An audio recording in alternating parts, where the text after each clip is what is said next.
Halo semuanya, dalam presentasi kali ini kita akan membahas proses design thinking dalam konteks UI UX design. Saya Devi Pajarwati dan materi ini merupakan bagian dari mata kuliah UI UX Design 1 di Horizon University Indonesia. Oke, mengapa design thinking penting? Sebelum kita masuk ke prosesnya, mari kita pahami mengapa design thinking itu sangat penting. Memahami kebutuhan pengguna secara mendalam, dengan pendekatan ini kita bisa memahami masalah yang sebenarnya dihadapi oleh pengguna. Menghasilkan solusi inovatif dan efektif, design thinking ini mendorong kreativitas dalam menemukan solusi yang lebih baik. Kemudian membuat desain produk lebih intuitif dan mudah digunakan. Produk yang dirancang dengan metode ini akan lebih sesuai dengan ekspektasi pengguna. Membantu tim bekerja secara kolaboratif. Metode ini memfasilitasi kerja tim dalam mencapai solusi terbaik. Apa sih design thinking itu? Design thinking adalah metode pemecahan masalah yang berpusat pada pengguna. Metode ini bersifat iteratif dan berbasis inovasi sehingga memungkinkan kita terus menyempurnakan solusi berdasarkan umpan balik atau feedback dari pengguna. Metode ini sangat populer dalam pengembangan produk digital, terutama dalam desain UI UX, karena memastikan bahwa solusi yang kita buat benar-benar sesuai dengan kebutuhan pengguna.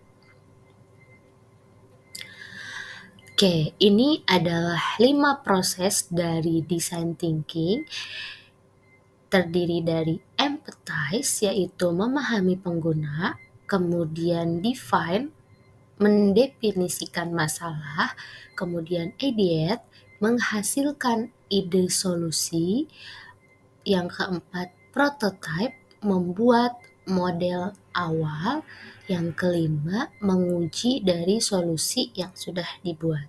Sekarang mari kita bahas setiap tahapnya lebih detail. Tahap yang pertama ada empathize, yaitu memahami pengguna. Pada tahap ini kita mengumpulkan informasi tentang pengguna melalui beberapa metode, yaitu observasi, mengamati bagaimana pengguna berinteraksi dengan produk atau layanan. Kemudian bisa juga dengan wawancara, yaitu dengan cara bertanya langsung kepada pengguna mengenai pengalaman mereka. Dan bisa juga melalui survei, yaitu mengumpulkan data dari banyak pengguna untuk mendapatkan wawasan yang lebih luas. Nah, tujuan dari empathize ini adalah memahami perspektif pengguna agar kita bisa merancang solusi yang benar-benar sesuai dengan kebutuhan mereka. Di tahap kedua ini ada define, yaitu mendefinisikan masalah. Setelah mengumpulkan informasi dari tahap sebelumnya, kita harus mengidentifikasi masalah utama yang perlu diselesaikan. Beberapa cara yang digunakan dalam tahap ini yaitu ada persona, yaitu membuat profil pengguna fiktif untuk memahami kebiasaan dan kebutuhan mereka. Kemudian ada user journey, mapping, yaitu memetakan perjalanan pengguna dalam menggunakan produk mulai dari awal hingga akhir, dan bisa juga menggunakan problem statement, yaitu merangkum pernyataan masalah berdasarkan data yang telah dikumpulkan. Nah, langkah ini penting agar tim memiliki pemahaman yang jelas tentang masalah yang ingin diselesaikan.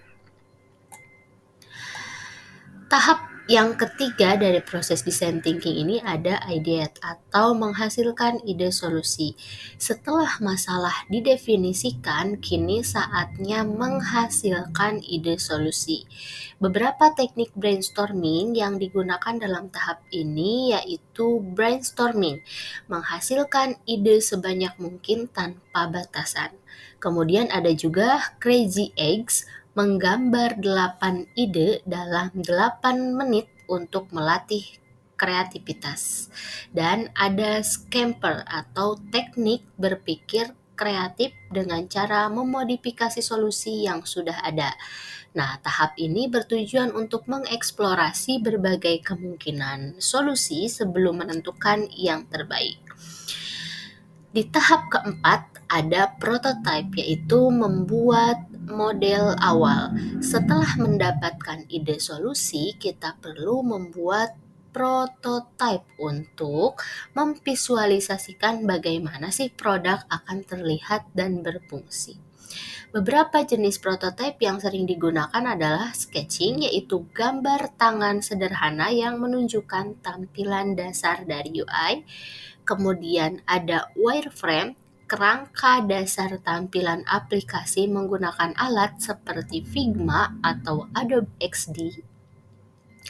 Kemudian ada mockup, yaitu desain visual yang lebih mendetail meskipun belum interaktif. Prototipe ini digunakan sebagai alat komunikasi antara tim desain, pengembang, dan pemangku kepentingan sebelum masuk ke tahap pengembangan yang lebih lanjut.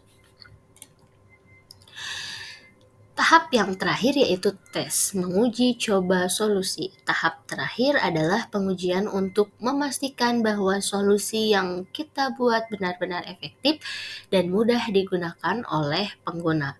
Beberapa metode pengujian yang digunakan yaitu usability testing atau mengamati bagaimana si pengguna ini berinteraksi dengan prototipe dan mencatat kesulitan yang mereka hadapi. Kemudian ada feedback loop, yaitu mengumpulkan masukan dari pengguna dan memperbaiki desain berdasarkan saran mereka. Kemudian ada iterasi, melakukan perbaikan berulang kali berdasarkan hasil pengujian untuk meningkatkan kualitas desain. Pengujian ini sangat penting untuk memastikan bahwa produk final benar-benar sesuai dengan kebutuhan dan harapan pengguna. Itulah proses design thinking dalam UI UX design. Dengan menerapkan metode ini, kita bisa memahami pengguna dengan lebih baik, menciptakan solusi inovatif yang benar-benar efektif, dan menghasilkan produk digital yang lebih mudah digunakan. Terima kasih atas perhatiannya. Jangan ragu untuk bertanya jika ada hal yang ingin didiskusikan. Sampai jumpa di sesi berikutnya. Tetap semangat.